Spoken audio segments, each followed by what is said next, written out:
মকৰ ৰাশিৰ লোকসকলৰ বাবে আগন্তুক সপ্তাহটো কেনেকুৱা হ'ব? 8ৰ পৰা 14 মাৰ্চ 2026ৰ ভিতৰত আপোনাৰ ভাগ্যত কি লিখা আছে? সুখ নে নতুন পৰীক্ষা? এই সপ্তাহত টকা পইচাৰ ক্ষেত্ৰত আচৰিত লাভ হ'ব নে অতিৰিক্ত খৰচ আহিব? কেতিয়া কেৰিয়াৰ বা ব্যৱসায়ত নতুন সুযোগ আহিব নে কিছুমান বাধা আহিব পাৰে? আৰু প্ৰেম জীৱনত কি কোনো গুপ্ত পৰিৱৰ্তন ঘটিব নেকি? আজিৰ এই ভিডিঅ'ত মই আপোনালোকক জনাম মকৰ ৰাশিৰ সম্পূৰ্ণ সাপ্তাহিক ৰাশিফল, টকা পইচা, কেৰিয়াৰ, প্ৰেম জীৱন, স্বাস্থ্য আৰু সপ্তাহটোৰ শুভ তাৰিখ, ৰং আৰু প্ৰতিকাৰ। সেয়েহে ভিডিঅ'টো শেষলৈকে চাই থাকক, কিয়নো শেষত মই ক'ম এটা বিশেষ প্ৰতিকাৰ যিয়ে এই সপ্তাহত আপোনাৰ ভাগ্য শক্তিশালী কৰিব পাৰে। আহক তেন্তে আৰম্ভ কৰোঁ। প্ৰথমতে আহিছোঁ আপোনাৰ ধন আৰু আৰ্থিক অৱস্থা। মকৰ ৰাশি 8ৰ পৰা 14 মাৰ্চ 2026 এই সপ্তাহটো মকৰ ৰাশিৰ লোকসকলৰ বাবে টকা পইচাৰ ক্ষেত্ৰত কিছু মধ্যমীয়া ফলদায়ক লৈ আহিব পাৰে। সপ্তাহটোৰ আৰম্ভণিতে টকা পইচাৰ ক্ষেত্ৰত অলপ চিন্তা বা অতিৰিক্ত খৰচ দেখা দিব পাৰে। বিশেষকৈ ঘৰৰ প্ৰয়োজন, পৰিয়ালৰ কাম বা কিবা জৰুৰী বিষয়ৰ বাবে টকা খৰচ হোৱাৰ সম্ভাৱনা আছে। কিন্তু সপ্তাহটো আগবাঢ়ি যোৱাৰ লগে লগে আৰ্থিক অৱস্থা লাহে লাহে উন্নতি দেখা যাব পাৰে। যদি আপুনি চাকৰি কৰে তেন্তে আপোনাৰ পৰিশ্ৰম আৰু দায়িত্বশীলতাৰ বাবে ঊৰ্ধ্বতন বিষয়ৰ পৰা প্ৰশংসা লাভ কৰিব পাৰে। আপোনাৰ বছ আপোনাৰ কামত সন্তুষ্ট হ'ব। কেতিয়াবা নতুন দায়িত্ব বা নতুন সুযোগ আহিব পাৰে, যিয়ে আগন্তুক দিনত টকা পইচাৰ ক্ষেত্ৰত উন্নতিৰ পথ মুকলি কৰিব পাৰে। ব্যৱসায় কৰা মকৰ ৰাশিৰ লোকসকলৰ বাবে এই সপ্তাহত নতুন যোগাযোগ আৰু নতুন গ্ৰাহকৰ জগত লাভৰ সম্ভাৱনা আছে। যদিও আৰম্ভণিতে লাভ অলপ কম হ'ব পাৰে, কিন্তু ধৈৰ্য ধৰি কাম কৰি থাকিলে লাহে লাহে ভাল ফল লাভ কৰিবলৈ সক্ষম হ'ব। এই সপ্তাহত ইনভেষ্ট কৰাৰ ক্ষেত্ৰত অলপ সাৱধান হোৱা ভাল হ'ব। বিশেষকৈ খৰধৰ কৰি ডাঙৰ সিদ্ধান্ত লোৱাৰ আগতে ভালদৰে চিন্তা ভাৱনা কৰা উচিত।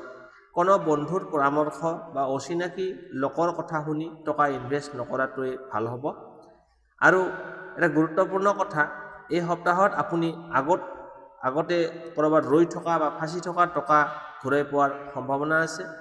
যিটো বহুদিন ধৰি সেই টকাটো আপুনি অপেক্ষা কৰি আছিল, সেইটো এই সময়ত লাভ কৰিবলৈ সক্ষম হ'ব।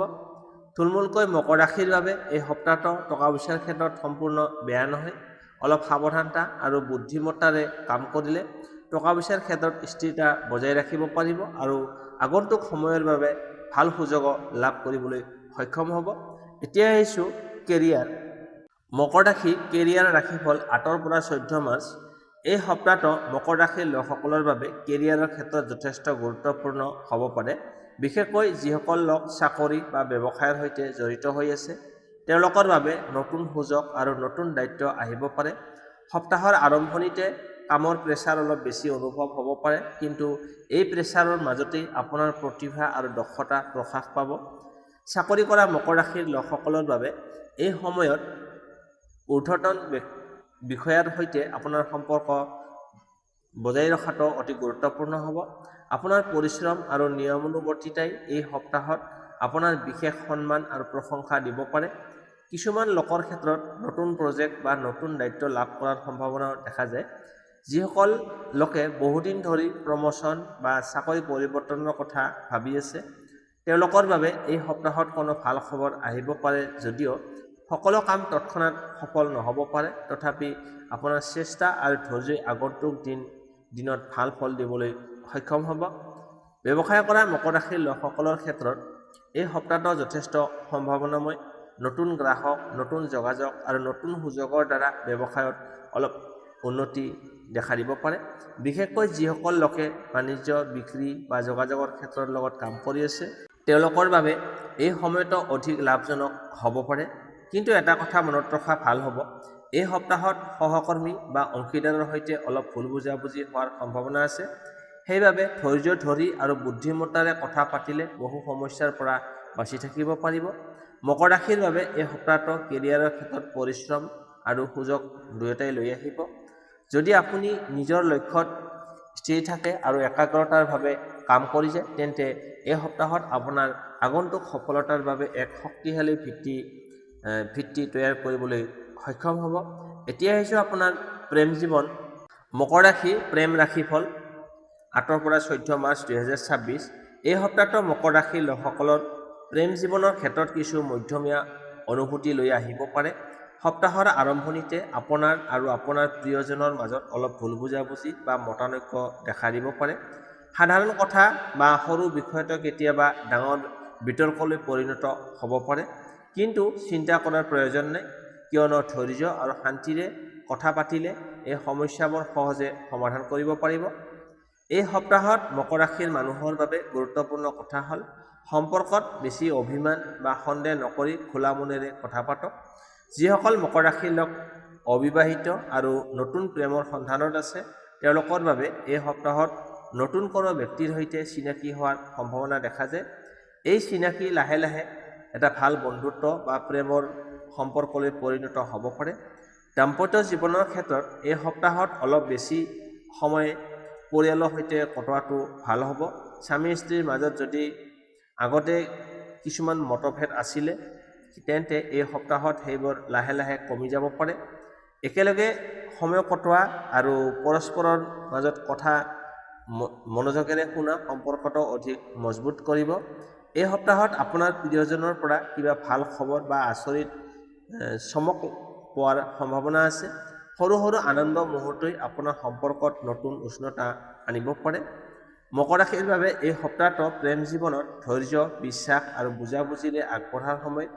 যদি আপুনি সম্পৰ্কত মৰম আৰু সন্মান বজাই ৰাখে, তেন্তে এই সপ্তাহ আপোনাৰ প্ৰেম জীৱনত নতুন সুখৰ অনুভূতি আনিব পাৰে।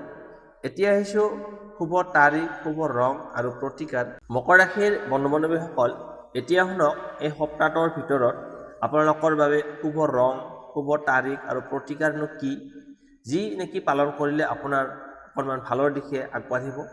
এই সপ্তাহত মকৰ ৰাশিৰ লোকসকলৰ বাবে কিছুমান বিশেষ শুভ দিন দেখা যায়। বিশেষকৈ 9 আৰু 11 মাৰ্চ আৰু লগতে 13 মাৰ্চ আপোনাৰ বাবে কিছু ভাল সুযোগ আৰু ইতিবাচক ফল লৈ আহিব পাৰে। এই দিনবোৰত নতুন কাম আৰম্ভ কৰা, গুৰুত্বপূৰ্ণ সিদ্ধান্ত লোৱা আৰু কাৰোবাৰ সৈতে নতুন যোগাযোগ স্থাপন কৰা আপোনাৰ বাবে শুভ হ'ব পাৰে। এই সপ্তাহত আপোনাৰ বাবে শুভ ৰং হৈছে নীলা, ব্লু আৰু ক'লা, ব্লেক।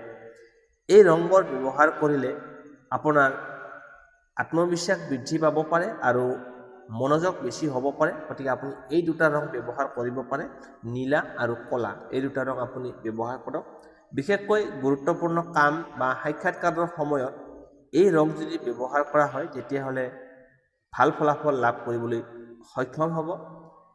এতিয়া আহিছোঁ এই সপ্তাহটোৰ এটা সৰু প্ৰতিকাৰ। যদি আপুনি এই সপ্তাহত ভাগ্য শক্তিশালী কৰিব বিচাৰিছে, তেন্তে শনি বা শনিবাৰৰ দিনা কোনো দুখীয়া মানুহক ক'লা বস্তু যেনে ক'লা তিল বা ক'লা কাপোৰ, লগতে মাটিমাহ, এইবোৰ যদি আপুনি দান কৰিব পাৰে, তেতিয়াহ'লে শনি গ্ৰহৰ প্ৰভাৱ কিছু শান্ত হ'ব বুলি বিশ্বাস কৰা হয়। আৰু এটা সহজ প্ৰতিকাৰ হ'ল প্ৰতিদিনে পুৱা অলপ সময় ধ্যান বা প্ৰাৰ্থনা কৰা। ইয়াৰ ফলত আপোনাৰ মন শান্ত থাকিব আৰু সিদ্ধান্ত লোৱাত সহায় কৰিব। গতিকে থুলমূলকৈ সঠিক সময়ত সঠিক সিদ্ধান্ত ল'লে এই সপ্তাহটো মকৰ ৰাশিৰ বাবে যথেষ্ট ইতিবাচক আৰু উন্নতিমূলক হ'ব পাৰে। এয়া আছিল মকৰ ৰাশিৰ বাবে 8 মাৰ্চৰ পৰা 14 মাৰ্চলৈকে সাপ্তাহিক সম্পূৰ্ণ ৰাশিফল। এই সপ্তাহত আপোনাৰ জীৱনত কিছুমান নতুন সুযোগ আহিব পাৰে, কিন্তু তাৰ সৈতে ধৈৰ্য আৰু বুদ্ধিমত্তাৰে আগবঢ়াটোৱে বহুতো গুৰুত্বপূৰ্ণ হ'ব।